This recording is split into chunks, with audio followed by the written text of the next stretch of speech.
Comedian Margaret Cho has stirred fresh controversy in Hollywood with bold new allegations against Ellen DeGeneres, accusing the former talk show host of being mean and creepy during their past interactions. Speaking candidly during a recent podcast appearance, Cho didn't hold back as she recounted her unsettling experiences with Ellen, who has already faced a wave of criticism over allegations of a toxic work environment on her long-running talk show. Cho described an atmosphere of discomfort that surrounded her every encounter with Ellen, claiming the host would often switch from her public persona of warmth and positivity to someone far more cold and dismissive behind closed doors. It wasn't just that she was unfriendly, Cho explained. There was something deeper, an air of superiority, almost predatory in its creepiness, like she was assessing people in a way that made you feel small,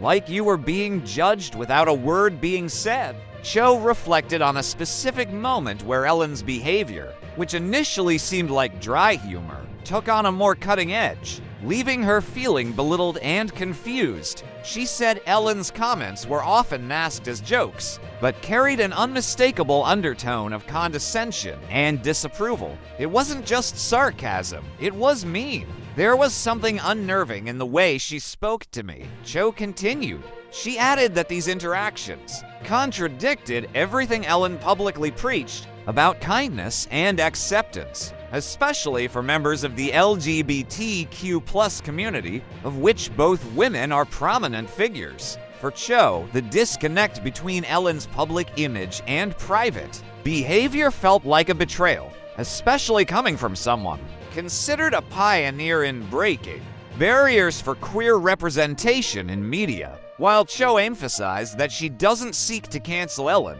she believes it's important to shed light on how celebrity power dynamics can create toxic environments that go unchecked for too long. Her words echoed the sentiments of former Ellen staffers and guests who've come forward in recent years, describing similar experiences. Ellen, who ended her talk show in 2022 amid widespread backlash, has not responded to Cho's remarks, but for Margaret Cho, the time for silence is over. She says she hopes her story will encourage others to speak their truth and challenge the illusion that fame always aligns with goodness, as more celebrities become willing to call out inappropriate behavior regardless of status. It seems the culture of silence that once protected powerful figures in Hollywood continues to erode, one brave voice at a time.